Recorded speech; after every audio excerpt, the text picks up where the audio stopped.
What is a mortgage? Explained like you're 12, but also CIA approved. A mortgage isn't just a loan. It's an invisible contract chaining you to a building for up to 30 years. It's basically renting from the bank, but you get to pretend you own it. You borrow money, buy the home promise to pay the bank if you miss. They take your home. That's not a threat. That's the system. Banks love it because it makes you reliable. Governments love it because it stabilizes society. Why? Because people paying mortgages don't riot. Why do people still sign up? Because without it, only the ultra-rich would ever own anything. Would you sign a 30-year contract today for anything else in your life? Tell us in the comments. Ancient mortgages, debt, slavery, and the divine. Did you know the first mortgage-like deals date back over 3,500 years? Ancient Mesopotamia, circa 1750 BC. Code of Hammurabi. Can't pay your grain loan? Say goodbye to your freedom or your kids. Egypt. Temples were the banks. Debt forgiveness existed, but only if the gods, or floods, allowed it. Greece. Hypothec meant pledging property. Rome. Multiple mortgage models. Fiducia, pignus, hypotheca, proving they knew how to legally complicate anything. Debt was spiritual. Unpaid debt could mean moral impurity. Philosopher Aristotle argued debt enslaves a man. Today, it enslaves a nation. What would Aristotle say about your credit score? Drop your thoughts below. America gets addicted. The Great Mortgage Boom. Pre-1930s. Short-term, high-risk mortgages. Mostly farmers. Great Depression. Housing collapse. Enter FDR, who created FHA, 1934, and Fannie Mae, 1938. Post-Weliwitu. GI Bill made it rain. Veterans got loans. Suburbs exploded. White picket dreams became 30-year debts. Banks and builders profited. Minorities, however, got redlined. Conspiracy?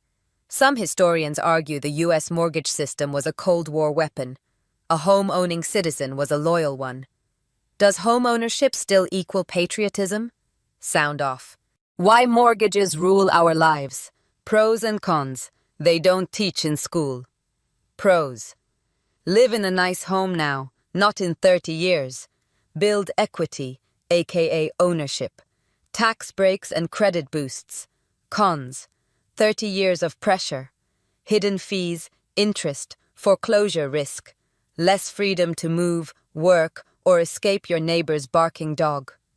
Philosophers like David Graeber argue debt is a tool of control. In 2025, it still is. Are mortgages modern slavery or financial strategy?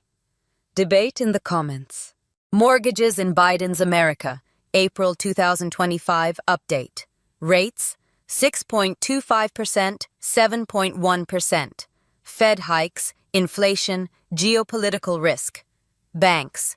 Tougher lending. Need higher credit, bigger down payments. Builders.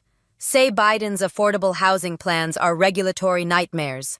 Millennials, Gen Z. Delayed ownership. Live with parents longer. Rent more.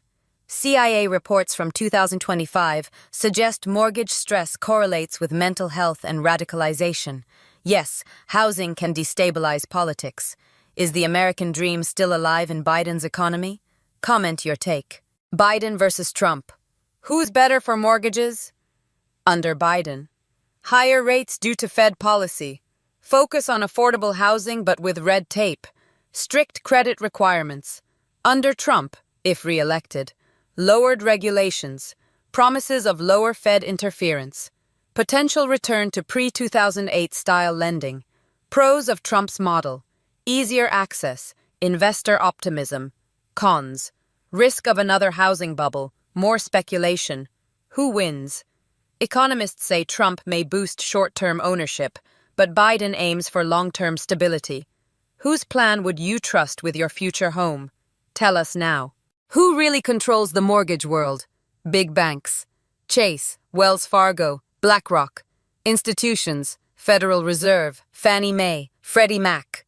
Watchdogs, IMF, World Bank, CIA, NSA, yes, mortgages equals national stability. Analysts in 2025 warn of a mortgage surveillance age. Your house data, spending, and even movement patterns are being tracked. Religious leaders argue interest violates spiritual law, yet capitalism calls it normal. Do you think your mortgage is watching you? Let us know. Global weirdness. Mortgages around the world. Japan. 100-year mortgages. Yes, your grandkids will finish your payments. Germany. Low home ownership, strict lending, high-quality rental system. Russia. 2025. 15 to 18% rates. Sanctions, war, and capital flight. Ancient Vedic texts in India warned against land karma. Modern economists ignore it. Some theorists say controlling home ownership is the real form of population control. What's the weirdest mortgage story you've heard? Drop it below. Mortgage or madness? Should you even bother in 2025? Ask yourself, do I need stability or mobility? Can I handle home repairs, taxes, recessions? Will I still love this city/job life in 10 years? Pros: equity growth, long-term security. Cons: lock-in effect, financial vulnerability. Shocking stat: over 37% of U.S. homeowners in 2025 regret their mortgage. Most cite job loss, health bills, or relocation. A mortgage isn't just a loan, it's a bet on your entire future. Would you place that bet today? Comment yes or no.